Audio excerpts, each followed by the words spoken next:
விஷயம் வரும்போது அந்த விஷயம் 2 நாள் கழிச்சு உங்க கண்ணோடைய பார்வைக்கு வேற விதமா தெரியுது. முதல் நாள் அதுக்கு முதல்ல திட்டி தீர்த்துடுறீங்க. அதன் பிறகு வரவேற்கிறீங்க. இதெல்லாம் என்ன மனநிலைன்னு இந்த பெண்ணு ஒரு துயரமான முடிவை எடுத்துக்கிறதுக்கு தான் இந்த சோசியல் மீடியா அடுத்த கட்டமான வேலைகளை ஆரம்பிச்சு கமெண்ட் பாக்ஸ்ல அந்த பெண்ணை தரக்குறைவான வார்த்தை. கே நியூஸ் 360 நேயர்களுக்கு வணக்கம். கடந்த ஒரு வாரமாக சோசியல் மீடியால மிகப்பெரிய அளவுல ஒரு பதற்றத்தை ஏற்படுத்தி இருக்கும் விஷயம்தான் கேரள பேருந்து விவகாரம். இந்த விவகாரத்துல ஒரு பெண் பதிவிட்ட ஒரு ரீல் ஒரு உயிரையே காவு வாங்கியிருக்கு அப்படின்னு தான் சொல்லணும். இந்த வழக்குல என்னென்ன நடந்தது, இந்த விவகாரத்தின் பின்னணியில என்னென்ன இருக்கு அப்படிங்கிறத இந்த செய்தியில நம்ம விரிவாக பார்க்கலாம். ஜனவரி 16ஆம் தேதி தீபக் என்கிற 42 வயதுடைய நபர், அவருடைய சொந்த ஊர் வந்து கோழிக்கோட்டில் இருக்கிற கோவிந்தாபுரம் அப்படிங்கிற ஒரு கிராமத்துல இருக்காரு. இவரு வேலை நிமித்தமாக கண்ணூருக்கு தனியார் பேருந்துல பயணம் செய்கிறாரு. அந்த பேருந்துல தான் ஷாஜிதா அப்படிங்கிறவங்க ஏறுறாங்க. பேருந்து மிகவும் கூட்டமா இருக்கு. அதை வந்து பல காணொளியில நம்ம பார்த்தோம். அதாவது 2 நாளைக்கு முன்னாடி அந்த கூட்டம் அந்த பேருந்துல எப்படி இருந்தது அப்படிங்கிறத வீடியோவை வந்து வெளியிட்டிருந்தாங்க. அதுல பார்த்தோம் ஒருத்தர் கூட கால் வைக்க கூட இடம் இல்லாத அளவுக்கு தான் அந்த பேருந்து இருந்தது. அந்த பேருந்துல இருந்து அந்த பெண் ஷாஜிதா அப்படிங்கிற அந்த பெண் வந்து தீபக் வந்து என்கிட்ட பாலியல் ரீதியாக சீண்டல்களை செய்தாரு அப்படின்னு சொல்லிட்டு வெளியிட்டிருந்தாங்க. அந்த வீடியோ வெளியிட்டு மிகப்பெரிய அளவுல வந்து வைரல் ஆகியிருக்கு. அந்த வீடியோ வெளியிடும் போதே இது குறித்து நான் காவல் நிலையத்துல புகார் கொடுத்திருக்கேன் அப்படின்னு அவங்க சொல்லியிருந்தாங்க.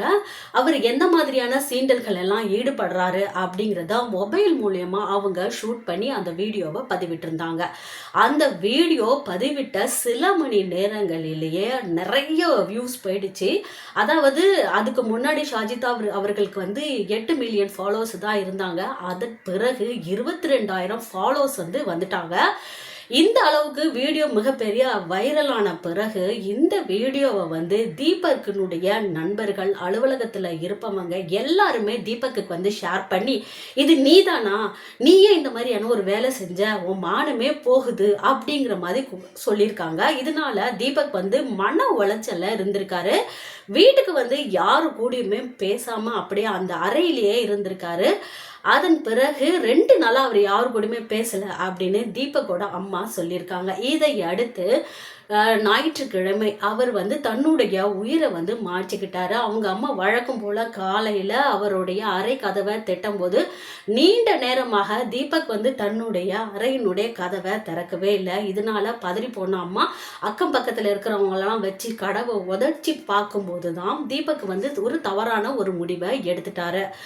இதை அடுத்து தான் இந்த விஷயம் மிகப்பெரிய அளவுல வைரலாச்சு. அந்த இறந்த வீடியோல அவங்க பெற்றோர் வந்து கதறி அழுகிறத பார்த்த பின்னாடி தான் இன்னும் சிலர் வந்து இந்த வீடியோல தீபக் எதுவுமே செய்யவே இல்லை, இந்த பெண்ணு தான் தானாகவே போய் அவர் பக்கத்துல நின்றுருக்காங்க, தீபக்கோட கை அந்த பெண் மேல படுற அளவுக்கு இவங்க தான் பக்கத்துல போய் நின்றுருக்காங்க. தீபக் இறங்க போறாரு. ஆனா இந்த பெண் இறங்கறதுக்கான நிறுத்தம் வரல. அப்படி இருக்கும்போது இந்த பெண் தள்ளி நின்றுருக்கலாம். ஆனா வேணும்னே தீபக்கு பக்கத்துல போய் நின்றுருக்காங்க. இதுக்கெல்லாம் காரணம் ரீல்ஸ் மோகம். இன்ஸ்டாகிராம்ல மிகப்பெரிய அளவுல பிரபலமாகணும் அப்படின்றதுக்காக இந்த பெண்ணு திட்டமிட்டு செய்தது அப்படின்னு குற்றச்சாட்டுகள் முன்வைக்கப்பட்டது. இது ஒரு பக்கம் இருக்கும்போது இது குறித்து தீபக்கின் பெற்றோர் வந்து காவல் நிலையத்துல வந்து வழக்கு பதிவு செஞ்சிருக்காங்க. இந்த பெண்ணுக்கு வந்து ஜாமீன்லயே வெளியே வர முடியாத அளவுக்கு ஒரு பிடிவாரண்ட் பிறப்பிக்கணும் அப்படின்னு சொல்லியிருக்காங்க. இது குறித்து மனித உரிமை ஆணையத்திலையும் புகார் அளிச்சிருக்காங்க. இந்த வீடியோ இப்படி இறந்துட்டாரு அப்படிங்கிற விஷயம்லாம் தெரிஞ்ச பிறகு மறுபடியும் ஷாஜிதா வந்து இன்னொரு வீடியோ போடுறாங்க. நான் வந்து என்னோட முடிவில் தெளிவா இருக்கேன். நான் வந்து அவரு பாலியல் ரீதியாக என்கிட்ட அத்துமீறல் நடந்துகிட்டாரு, அதை தான் நான் வெளிச்சம் போட்டு காட்டினேன். ஆனா அவரு இப்படி இறந்து போவாருன்னு எனக்கு தெரியல அப்படின்ற மாதிரி ஒரு கேஷுவலான ஒரு வீடியோவை போட்டாங்க. இந்த விவகாரம் மிகப்பெரிய அளவுல பேசுபொருள் ஆகிடுச்சு. ஒரு சிலர் வந்து தீபக் இப்படி ஒரு முடிவை செஞ்சிடக்கூடாது, தவறே செய்யாத தீபக் எதுக்கு தன்னோட உயிரை மாற்றிக்கணும் அப்படின்னு சொல்றாங்க. இன்னும் சிலர் வந்து இந்த பொண்ணு மேலதான் தப்பு இருக்கு, இந்த பொண்ணு தான் பின்னாடி துரத்தி போய் வீடியோ எடுத்திருக்கு, அது கட் பண்ணி எடிட் பண்ணி போட்டிருக்காங்க அப்படின்னு பலவிதமான கருத்துக்கள் சோஷியல் மீடியால வர்றதை பார்க்க முடியுது. இதுக்கடுத்து இந்த வழக்கை பதிவு செய்யப்பட்ட வழக்கை காவல்துறையினர் விசாரணைக்கு எடுத்துட்டாங்க. ஏன்னா இது சின்ன விஷயம் இல்லை, மிகப்பெரிய அளவில் நாடே கொந்தளிக்கக்கூடிய அளவுக்கு ஒரு விஷயமாக ஆயிட்டனால எடுத்துட்டாங்க. இந்த பெண் தலைமறைவாகிட்டாங்க. எங்கே நம்ம கைது செய்யப்பட்டு விடுவோமோ அப்படின்னு தலைமறைவாகிட்டாங்க. இன்னொன்று, ஜாமீன் வாங்குவதற்காக அந்த பெண் முயற்சி செய்யப்படுவதாக தகவல் வெளியாகிட்டு இருந்தது. இதனால அந்த பெண்ணை தீவிரமாக தேடிய போது அந்த பெண் உறவினர் ஒருவருடைய வீட்டில் தலைமறைவாக இருந்தபோது போலீசார் அந்த பெண்ணை கைது செய்து இப்போது விசாரணை நடைபெற்றுட்டு வருது. இன்னும் முழுமையான விசாரணை நடக்கல. இருந்தாலும் இதற்கு முன்பாக அந்த பெண் என்ன செஞ்சிருக்காங்கன்னா, தன்னோட முடிவில் நான் தெளிவா இருக்கேன், அவர் என்கிட்ட பாலியல் ரீதியான அத்துமீறல் செய்தாரு அப்படின்னு சொன்ன அந்த பெண் அந்த வீடியோவை டெலீட் பண்ணிட்டாங்க.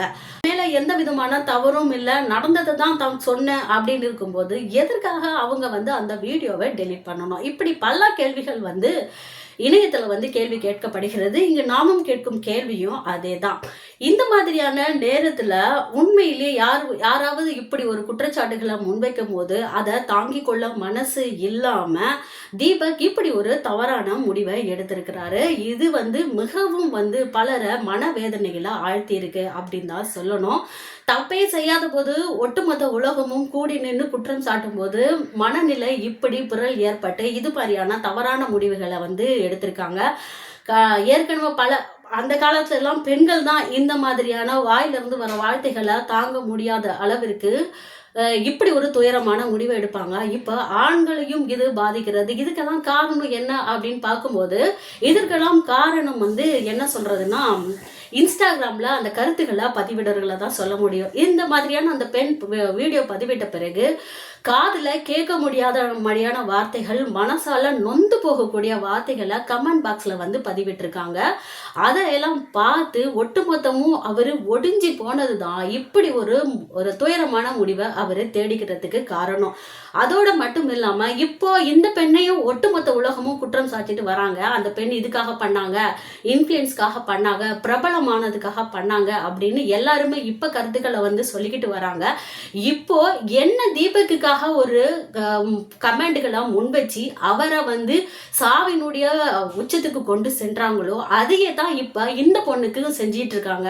இந்த பொண்ணை அடுத்து உலகத்துல எங்கேயுமே தலகாட்ட முடியாத அளவுக்கு வார்த்தையால குத்துற வேண்டிய வேலைகளை இப்போ இந்த சோசியல் மீடியா பார்க்க ஆரம்பிச்சிருச்சு. இந்த பெண்ணுக்கு நான் சப்போர்ட்டாகவும் பேசல, தீபுக்கு ஆதரவாகவும் நான் பேசல. ஆனா இதுல இருக்க வேண்டிய நியாயம் என்னன்னா, யாரோ ஏதோ ஒரு வீடியோ வெளியிட்டாங்கன்னா அதுல உண்மை இருக்கா பொய் இருக்கா எதுவுமே பார்க்காம தடி எடுத்தவெல்லாம் தண்டல்காரன் அப்படிங்கிற கணக்கா எல்லாருமே ஒட்டு மொத்தமா ஆணா இருந்தாலும் சரி பெண்ணா இருந்தாலும் சரி இவன் மேலதான் தப்பு அவன் மேலதான் தப்பு, உனக்கு அக்கா தங்கச்சிங்க இல்லையா, நீ எல்லாம் உலகத்திலே வாழ தகுதி இல்லாதவன் அப்படின்னு சொல்லக்கூடாத வார்த்தைகள் எல்லாமே கமெண்ட் பாக்ஸ்ல பதிவிடுறாங்க. இது எந்த வகையில நியாயம் அப்படின்னு தெரியவே இல்லை. அதன் பிறகு ஒருத்தர் இறந்த பிறகுதான் அந்த வீடியோவை ஆராய்ச்சி செய்யறாங்க. அந்த பொண்ணு தான் போய் எடுத்திருக்கு, அந்த பொண்ணு மேலதான் தப்பு இருக்கு. இப்ப அதே வாயி இப்ப இந்த பெண்ணை குத்த சொல்ல ஆரம்பிச்சிருக்கு. இது எந்த வகையில நியாயம் அப்படின்னு தான் தெரியல. இப்போ இதே மாதிரி அந்த பெண்ணு ஒரு துயரமான முடிவை எடுத்துக்கிறதுக்கு தான் இந்த சோசியல் மீடியா அடுத்த கட்டமான வேலைகளை ஆரம்பிச்சு கமெண்ட் பாக்ஸ்ல அந்த பெண்ணை தரக்குறைவான வார்த்தைகளால திட்டி தீர்த்துக்கிட்டு வராங்க. எந்த பக்கம் யாருமே நீதிபதிகள் கிடையாது. ஒரு போன் இருக்கு அப்படிங்கிறதுக்காக வர கருத்துக்களுக்கெல்லாம் கமெண்ட் பண்ணிட்டு இருக்கணும்ன்ற அவசியம் கிடையாது. உங்களால முடிஞ்சதுன்னா அந்த மாதிரியான கமெண்ட்களை தயவு செய்து பண்ணாதீங்க. ஒருத்தர் மனம் புண்படுத்துற மாதிரியான கமெண்ட்ஸ்களை தயவு செய்து செய்யாதீங்க. அது அவங்கள எந்த மாதிரியான அளவுல பாதிக்கும் அப்படிங்கிறத தயவு செய்து புரிஞ்சுக்கோங்க. இப்போ இந்த விஷயத்துல என்ன அப்படின்னா, இந்த பெண் ஷாஜிதா அவரை தற்கொலைக்கு தூண்டி இருக்காங்க அப்படிங்கிறதுல நிரூபிக்கப்பட்டா ஷாஜிதாவிற்கு 10 ஆண்டுகள் வரை சிறை தண்டனை கிடைக்கிறதுக்கான வாய்ப்புகள் இருக்கு அப்படின்னு சொல்றாங்க. அதே மாதிரி இது மாதிரியான சம்பவங்கள் ஆணுக்கோ பெண்ணுக்கோ சோஷியல் மீடியாவில் ஏற்பட்டதுன்னா அதன் மூலியமா இந்த வீடியோ பரவாமல் இருக்கிறதுக்கு என்ன செய்யணும் அப்படிங்கிறதுக்கு நிறைய வழிமுறைகள் இருக்கு. அதற்கு தற்கொலை தான் தீர்வே கிடையாது. தான் ஒரு தவறு செய்யல அப்படிங்கிறத போராடி நிரூபித்திருக்கான எல்லாமே ஒரு தவறான விஷயம் இவ்வளோ தூரத்துக்கு பிரபலமாகும் போது, இவ்வளோ தூரத்துக்கு வைரல் ஆகும்போது ஒரு நல்ல விஷயம் நான் அப்படி செய்யலை அப்படின்னு தீபக் போராடி இருக்கணும். ஆனால் அவர் எந்த மாதிரியான மனநிலையில இப்படி ஒரு முடிவை எடுத்தாருன்னு தெரியல. இதுக்கு அடுத்த கட்ட நடவடிக்கைகள் என்ன வருதுன்னு பார்ப்போம். இன்னொரு விஷயம் நான் சொல்ல வேணும் அப்படின்னா, பிக் பாஸ் விஷயத்தை பற்றி கூட இந்த விஷயத்தோட நம்ம ஒரு இணைச்சி பேசலாம். ஏன்னா அதுக்கும் இதுக்கும் சேர்த்து பேசுறேன்னு நினைக்காதீங்க. என்ன அப்படின்னா, சாண்ட்ராவை பார்வதி அப்புறம் கமருதீன் 2 பேருமே எட்டி உதைச்சு தள்ளினாங்க அப்படின்னு சொல்லும்போது எல்லாருமே சோசியல் மீடியால பார்வதி மோசமானவ இன்னும் தகாத வார்த்தைகளால சொல்லி, அதே மாதிரி கமருதீனை தகாத வார்த்தைகளால சொல்லி இவங்களை 2 பேரையும் வெளில துரத்துங்கன்னு சொன்னாங்க. அதே 2-3 நாள் கழிச்சு இல்ல சாண்ட்ராவோட நாடகம் நடிப்பு அரக்கி அப்படின்னு சாண்ட்ராவை திட்டி தீர்க்க ஆரம்பிச்சாங்க. அழுது வேணும்னே டிராமா பண்ணி 2 பேருமே வெளியில துரத்திட்டா அப்படின்னு திட்டி தீர்க்க ஆரம்பிச்சாங்க. கடைசியில ஃபைனல் வரும்போது பார்வதி மற்றும் கமருதீன் வரும்போது விசில் பறக்குது. கமெண்ட்ஸ்ல நீங்க வரணும்னு எதிர்பார்த்தோம்னு சொல்லிட்டு பலரும் கமெண்ட்ஸ் போடுறாங்க. இது எந்த மாதிரியான அணுகுமுறை அப்படின்னே தெரியவே இல்லை. நீங்க என்ன மாதிரியான மனநிலையில இருக்கீங்க? ஒரு விஷயம் வரும்போது அந்த விஷயம் 2 நாள் கழிச்சு உங்க கண்ணோடைய பார்வைக்கு வேற விதமா தெரியுது. முதல் நாள் அதுக்கு முதல்ல திட்டி தீர்த்துடுறீங்க, அதன் பிறகு வரவேற்கிறீங்க. இதெல்லாம் என்ன மனநிலைன்னே தெரியல. இப்படியான சோசியல் மீடியாவோட கையில தான் இப்ப நம்ம பலமா சிக்கிக்கிட்டு இருக்கோம். அதனால இதுல இருந்து ஆண்களா இருக்கட்டும் சரி, பெண்களா இருக்கட்டும் சரி, நம்மளை எப்படி பாதுகாத்து வச்சுக்கணும் அப்படிங்கறதுலாம் பார்க்க வேண்டியதா இருக்கு. இதனால ஆணா இருந்தாலும் பெண்ணா இருந்தாலும் விழிப்புணர்வோட இருங்க அப்படின்னு நான் ஒரு சின்ன கருத்தை சொல்லிக்கிறேன். அது மட்டும் இல்லாமல் இப்போ கேரளாவில் என்ன பண்ணிட்டு இருக்காங்க அப்படின்னா, எல்லாருமே சேர்ந்துட்டு எங்களுக்கு பாதுகாப்பு இல்லை, ஆண்களுக்கு பாதுகாப்பு இல்லை, ஆண்களுக்கு தனி சங்கம் வைக்கணும் அப்படின்னு சொல்றாங்க. இன்னும் சிலர் நாங்கள் பேருந்தில் போகும்போது பாக்ஸை வச்சுட்டு போகிறோம், இரும்பெல்லாம் கட்டிட்டு போகிறோம், ஏன்னா ஆண்களுக்கு பாதுகாப்பு இல்லை, பெண்கள் என்ன வேணாலும் சொல்றதுக்கு தயாராக ஆயிட்டீங்க அப்படின்ற மாதிரி சில ஃபன்னான விஷயங்கள் எல்லாம் செஞ்சிட்டு இருக்காங்க. இது ஃபன்னான விஷயமே கிடையாது. ஏன்னா பெண்களுக்கு சில சட்டங்கள் ஏன் கொடுக்கப்பட்டிருக்கு, பெண் ஒரு விஷயத்த சொன்னா ஏன் எதுக்காக அவ்வளோ தூரம் முயற்சி செய்து அவர்களுக்காக செயல்படுறாங்க அப்படின்னா, ஒரு பெண் பாதிக்கப்பட்டிருக்காங்க, அவங்களுக்கு இந்த விஷயத்துல ஒரு பெண் போய் சொல்ல மாட்டாங்க. அதனால பெண்கள் பக்கம் நிக்கணும் அப்படின்றதுக்காகத்தான் பெண்கள் எந்த விஷயத்த முன்னாடி சொன்னாலும் அதற்கு சட்டம் இறங்கி சீக்கிரமாக ஒரு விஷயத்தை பத்தி முடிவெடுக்கிறாங்க. ஆனா பெண்கள் அதை தவறாக பயன்படுத்தக்கூடாது அப்படிங்கிறதுக்கு இந்த விஷயம் ஒரு எக்ஸாம்பிள். இது போல நாளைக்கு வேற ஏதாவது ஒரு பெண்ணுக்கு இந்த மாதிரியான ஒரு பிரச்சனைகள் வந்ததுன்னா ஈஸியா எல்லாரும் தள்ளி விட்டுட்டு போயிடுவாங்க. அந்த மாதிரி நடக்கக்கூடாது. அதற்காக எதுக்காக நம்ம மொபைலை பயன்படுத்தி என்ன விஷயத்துக்காக நம்ம பண்ணணுமோ அந்த விஷயத்துக்காக மட்டும்தான் நம்ம மொபைலை எடுத்து பண்ணணும். ஒரு தவிர்க்க முடியாத இடத்துல நமக்கு விட்னஸ் தேவை, இந்த இது நமக்கு சாட்சியா இருக்கணும் அப்படிங்கும் போது மட்டும்தான் நம்ம மொபைலை எடுத்து இந்த மாதிரியான விஷயங்களை நம்ம எடுக்கணும். நம்ம சோசியல் மீடியால போடுறோம், இல்ல நமக்கு வியூவர்ஸ் வரணும், இல்ல லைக்ஸ் வரணும் அப்படின்றதுக்காக கண்ட விஷயங்களும் இல்ல வித்தியாசமான ஏதோ பண்ற அப்படின்னு பண்றதுனுடைய விளைவு தான் இது. இன்னொன்னு ஃபாலோவர்ஸ் அதிகரிக்கிறது, தனக்கு லைக்ஸ் வரணும் அப்படின்னு நினைக்கிறது கூட ஒரு வகையான மனநோய் அப்படின்னு மருத்துவர்கள் சொல்றாங்க, நான் சொல்லல. நம்ம பாதுகாப்பாக இருப்போம், மற்றவங்களையும் முடிஞ்ச அளவு பாதுகாப்போம். வணக்கம்.